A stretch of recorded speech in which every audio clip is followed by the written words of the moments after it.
Hello everyone, this is Cameron Snow with Danomics.com. In this webinar, I'm going to be talking about how we can apply the k-means clustering algorithm to our subsurface mapping workflows. This is something that we have been working on in the background in Danomics. It's something that we've been doing some R&D on. And I think it is really something that can give you some unique answers here. So that's why I wanted to share it with you in today's webinar. So before we dive into the talk itself, I wanted to throw out what the starting idea is and what got me in this frame of mind. So essentially, when we start doing geological mapping, a lot of times we'll start off and we'll, let's say, all right, where are the areas where I have thick sands? Where are the areas where I have good porosity? Where are the areas where I have good saturation? And we start to look at 1, 2, 3, 4 properties, and we can combine those in various ways, whether or not it's through calculating things like an oil or gas in place map or a hydrocarbon pore volume, or looking at things like common risk segment maps, etc. There's a lot of different ways we can combine maps. However, as we start to look at not just 1, 2, 3 properties, but perhaps 10, 12, 15, 20 properties, as we start to take into account porosity, saturation, thickness, brittleness, clay volume, and so on and so on, it can be really hard to efficiently account for all of those ideas. And so somehow we need to simplify this and we need to reduce the dimensionality of the problem. And so that is the idea, is that we're going to use k-means to help us locate areas that are similar across an area. So that way, if we know we have a good a good area, we can locate similar areas, even though the properties might not all be the same. We can cluster those regions together. So with respect to what we're going to cover in this talk, like I said, we're going to be applying the k-means algorithm. So we're going to start off with an explanation of what is this k-means method. Then I'm going to dive in a little bit deeper on what I mean for applying the k-means algorithm to mapping, and then I'm going to discuss how we actually do this in Danomics. So what is k-means? So k-means is a clustering algorithm where we separate in observations into k clusters. Okay, so let's break that down. So what are clusters? Clusters are groups of data that are similar to one another. And when we say in observations, that's just your number of data points. So, if you got 1,000 data points, and you want to assign them to 5 different clusters. That doesn't mean all the clusters are the same size or all have the same number of points.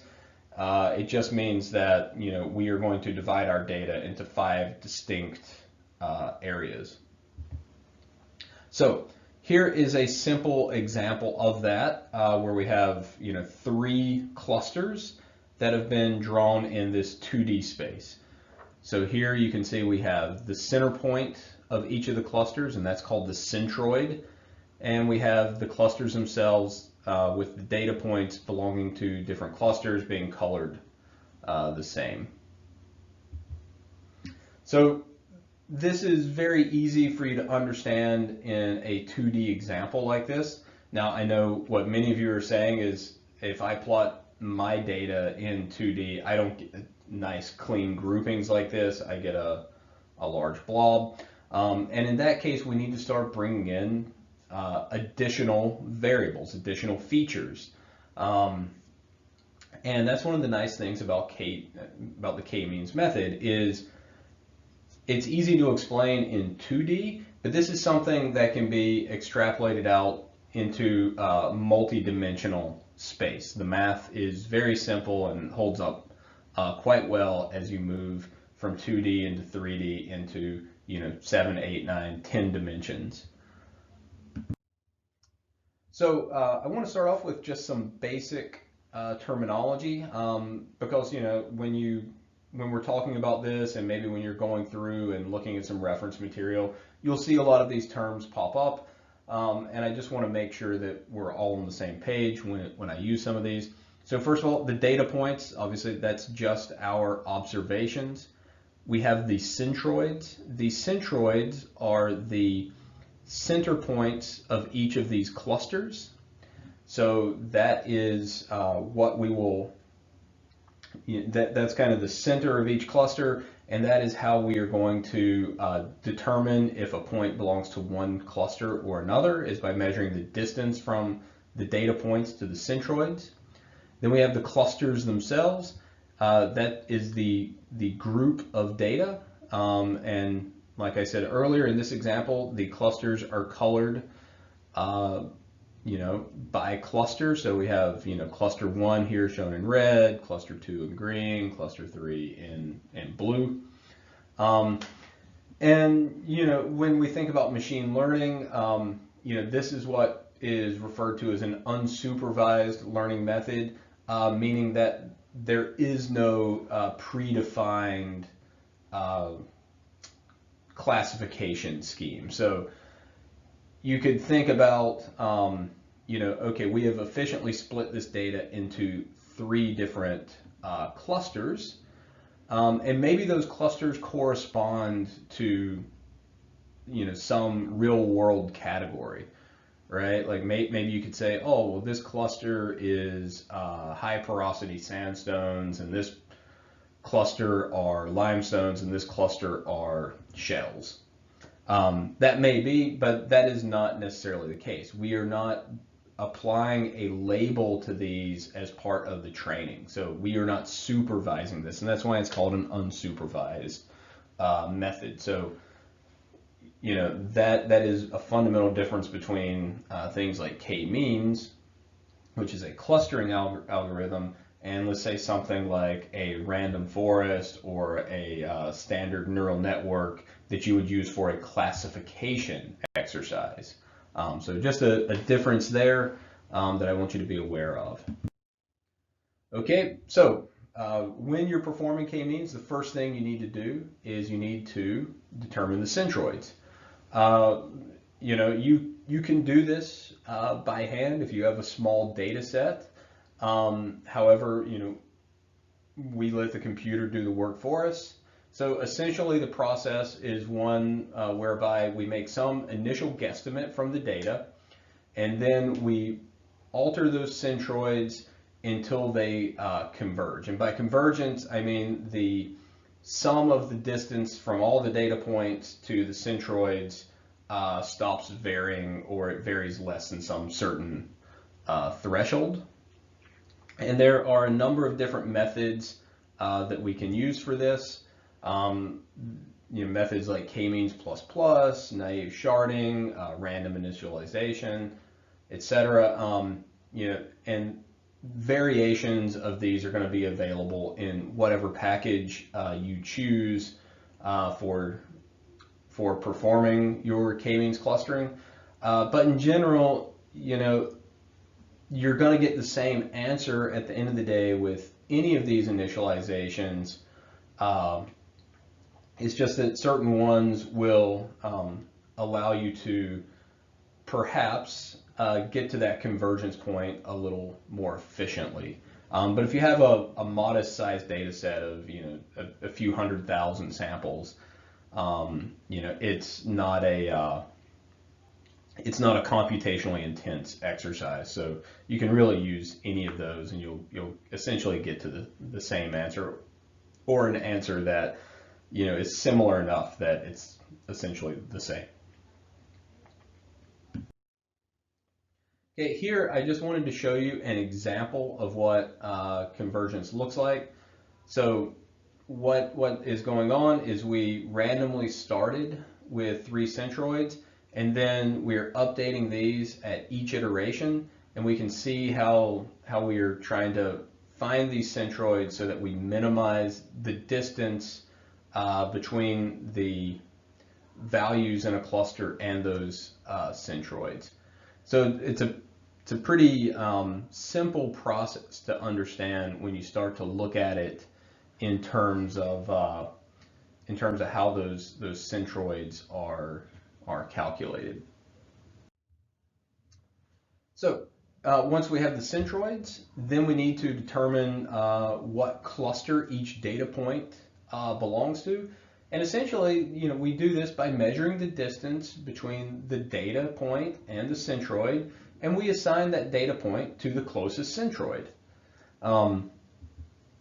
There are several different ways you can do this. I think probably the most common method is to use like a Euclidean distance, and you are measuring, the distance between your data value and the centroid's data value. And all of these methods can be scaled up to multiple dimensions. I just happen to think that Euclidean distance is both robust and the easiest and most intuitive to understand. But once again, this is something that most packages out there will allow you to utilize whatever method you would want, if you're willing to put a little bit of time into coding up the solution. Within the oil and gas industry, I'm sure you've heard of k-means being employed before. The most common use of it is for determining what people refer to as facies or lithosfacies. So essentially, we will take our logs, we will perform some clustering to generate a facies log here, and that's what I'm showing on the right, where I've essentially split my my log into three or four different facies here, where we have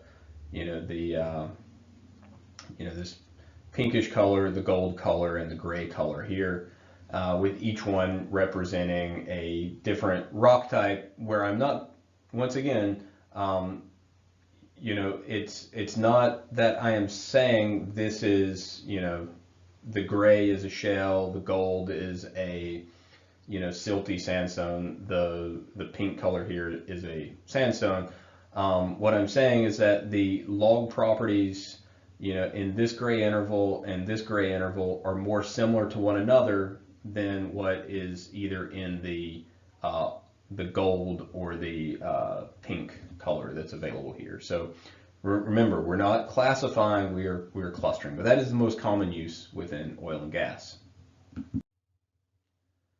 Okay, so now let's talk a little bit about how we can apply k-means to mapping and why we want to do that. So, like I said earlier, when we do geological mapping, what is it that we're trying to do? We are trying to show the subsurface properties or characteristics visually here. And so here I've got two maps. I have an average porosity map and an average resistivity map. So we could look at this average porosity map and say, okay, here's an area of higher average porosity. Here's an area of higher average porosity. And here we have, a resistivity map. So, where do we have, an overlap of high porosity and high resistivity, for example. And, maybe that is going to tell us where we have, higher quality subsurface. So that's what we're trying to do with geological mapping, is we are trying to, understand where we have better quality reservoir. And, and we combine these properties to identify areas that we define as being, good or better than other areas. And that is great if we only have, a couple of properties. But what happens when we have more properties that are available to us? Here I've got, these 6 maps. So how do I judge what areas are better than others? How do I understand that? How do I make that evaluation if these are important features? How do I compare an area that's got modest porosity and great conductivity characteristics and low clay to an area that's got, let's say higher porosity, but, slightly, different saturation profile, clay profile, etc. These can be difficult things to balance, especially when you have, more and more properties. And it's this difficulty that arises that I think opens up the door for trying to evaluate which areas are similar via k-means mapping.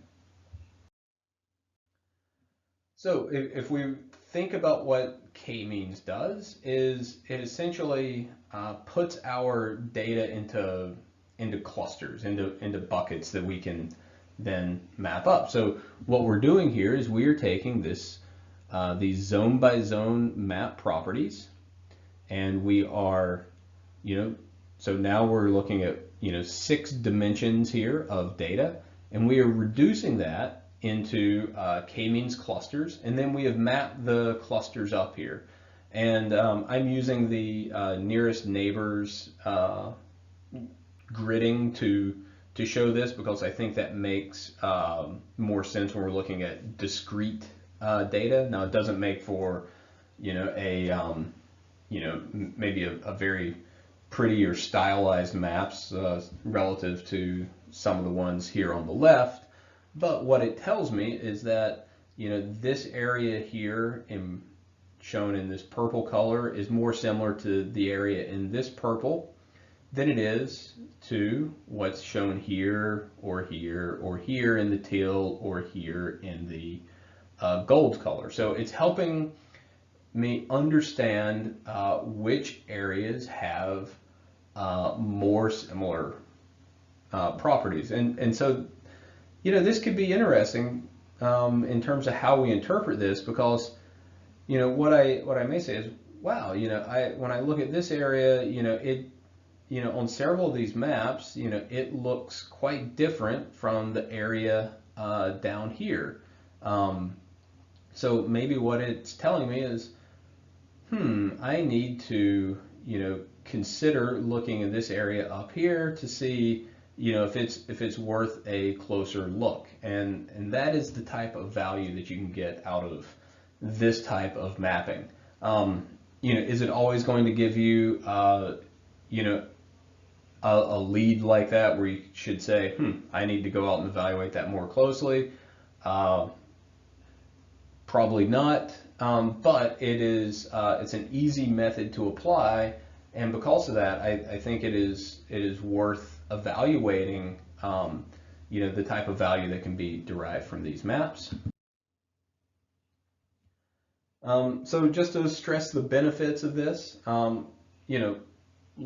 my thesis is that we can only hold so many variables in our mind at once, and this means that we need to reduce dimensionality. And k-means is a way of doing that. Where we can now split our data into clusters, using multiple properties as our measure there. So it really gives us a much more simplified view. I've compressed 6 maps down into one map that shows me, 4 different, clusters of reservoir. This allows me to account for more variables. If, yes, maybe with 6 maps it's manageable. What if I had 10 or 12 or 20? The algorithm can handle that because it can handle n-dimensional data. And it can also help me evaluate, small disparities, right? So like I was saying earlier, how do you evaluate, the relative quality between, a zone that has modest porosity but good saturation versus something that has high porosity and worse saturation? And then what happens when you have slightly different amounts of clay volume, slightly different mineral mixes, variations between the hydrocarbon phase, etc. All of that can be accounted for, when we look at something in a k-means model. but it can be very difficult for us to try to balance the similarity between area A and area B when we're looking at 5, 6, 10 different properties that vary just slightly across a play. Okay, so k-means mapping, it could be interesting, it could be worth a look. How do we go about doing this? Well, in Danomics, we have this functionality built in, and so I want to show you what that process looks like. Essentially, there are two steps. So I'm going to assume that we have done some petrophysics already. We've got our reservoir properties. We have a system called flows that is a data processing system. This processing system gives you full access to various machine learning models, and we have built some of these in for you for convenience. So, to start off, what we need to do is we need to get our data points. So we need to go from well logs to points, and that's what we're doing here. So we're pulling in our petrophysical analyses. We're generating summary points on a zone by zone basis, and that is step one. And then step two is we are applying the k-means clustering, where we take those summary point values and we tell the software the number of clusters that we want. It applies that automatically, and then we tell it to generate grids for us.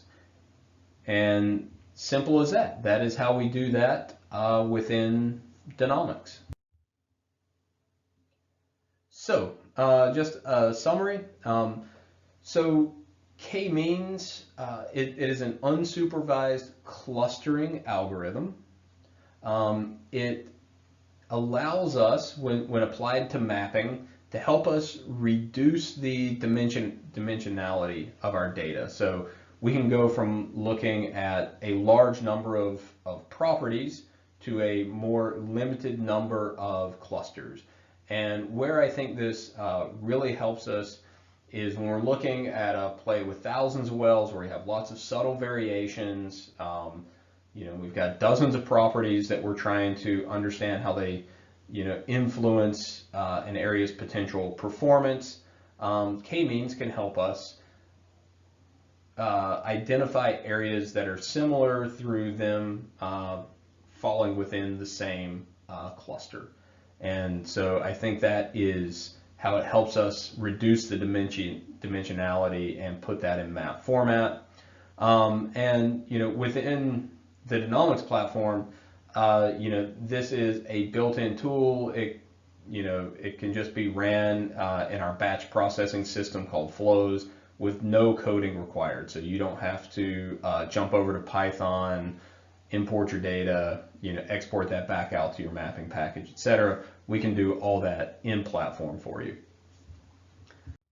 Okay, I hope that was somewhat useful to you. If you would like to understand a little bit more about Danomics, visit our website. It's www.danomics.com.